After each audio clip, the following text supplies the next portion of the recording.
One question is basically what Albert was talking, and now we have a couple of days back there was a statement from Powell saying that it's not going to be only one rate hike. There are multiple rate hikes are going to be there, and most of the fund managers are talking about a rate correction probably after only one rate hike happening from Powell. So the message is that it's going to be at an elevated level, and our food inflation is also at a high. So on the rate side, what do you feel furthermore it can go up rather than getting corrected? What was Albert's question? The second question is, every fund manager is talking about Foxconn and Apple, but at the same point of time they are also talking about China plus one story. Is there any other industry where actually the seedings have happened? Because technically for or whatever you call it, for the cell phone industry, it has been there for a very long time that they have done it, and they have today come to a very sizable stage. It's a 5-6 years back, or probably slightly more than that, the investment was started, and therefore it has happened. Everybody talks about the Apple and this, but they talk about China plus one, because you people will be meeting industries, as you also said at the initial, lot of international investors and CEO who are talking about India strategy. Is any other industry other than the telecom where there has been a reasonable progress, a couple of industries or any industry where there has been a reasonable progress, which actually gives you a much more firm view that yes, it is China plus one story which is coming up? So these are the two questions from my side. Sure, sir. No, sir. So thank you so much for asking these two questions. Obviously, yes, apart from, the telecom part which you said, apart from the communications, because Apple makes for very strong headlines, but apart from that also, across sectors, across segments, we are seeing some bits of the China plus one story play out. And I'll name a couple of sectors. If I miss out any, then I'll request my colleague Ankesh also to jump in here.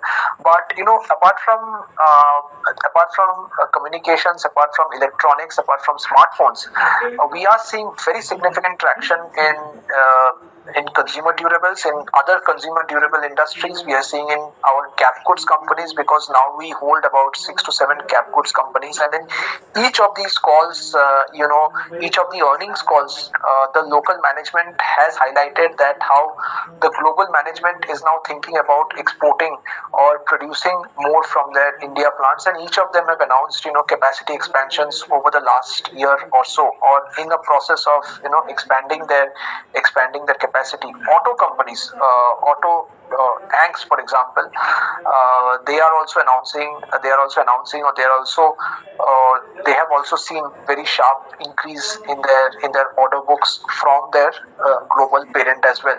So I think it's more or less all these MNC companies where we are seeing this play out across sectors in manufacturing, autos, cap goods.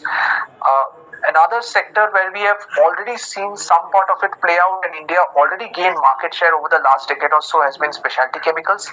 Now, specialty chemicals is one sector where the China plus one shift happened much before China plus one became a buzzword, right? So that started to happen in 2015, 2016, when China started to tighten its own pollution norms, etc. And people were looking for a more viable, and large corporations were looking for a more viable, someone like a Bayer or even a bigger player like a Monsanto were looking for more viable alternatives, and that's when they figured or zeroed in on some of the India companies like Darwin Fluorine, etc., who have gained very strong market share across the segments in which they operate. Just to caveat here, one point is that, sir, in many of these segments or many of these opportunity sets which we've spoken about, India still has a market share of 1 or 2%. Now, China's market share in that context is about 16 to 20% across many of these segments.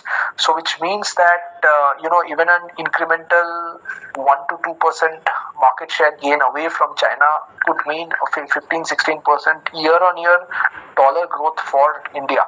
over the next few years. So that's a very compelling story.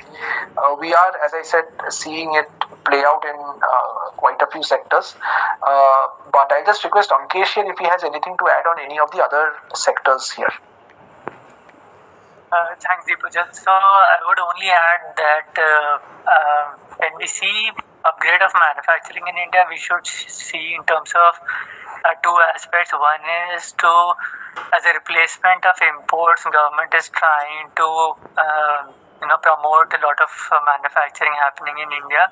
So with the reason we see a lot of news coming out only from phone manufacturers is because electronics is the third largest item that is imported in India after oil and gold. So not only phones, it's laptops, servers, all these are also imported along with. So other than Apple, Foxconn, you would have heard the news of HP planning to start manufacturing heavy servers in India and so forth. Other than that, in terms of major industry, I would say localization of defense manufacturing, because we import a lot of defense equipments, and that is happening on a broader scale. So we hold some of the companies in our portfolio related to it. So import substitution is one aspect. Second is expanding the exports that are happening from India. So Deepujal mentioned specialty chemicals and auto parts have been going on for some time. Other than IT and pharmaceuticals, we are seeing a lot of capital goods that have started to being exported out of India. So that has provided a bit of a stabilization to the currency or current account deficit as well.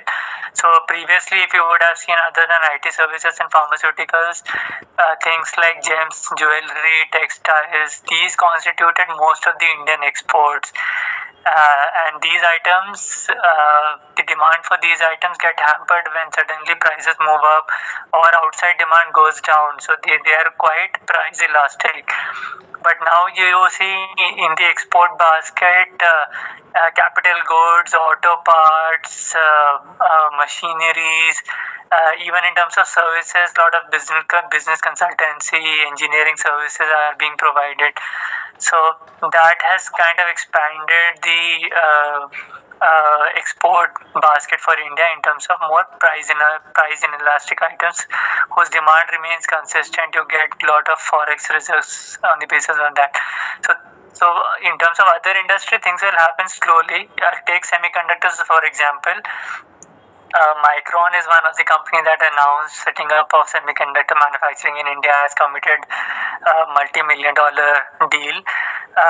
But these industries are very high-tech. They take some time to get manufactured. You won't see suddenly an announcement coming up and next month the company getting a plant getting set up in India. It takes a bit of time, but a lot of positive progress is happening on that side. So initially you would see a lot of small and mid-cap companies which are suppliers, they getting the benefit, but later on the bigger companies start coming in and directly manufacturing. Please subscribe and press the bell icon to never miss another update. Please like, share and comment.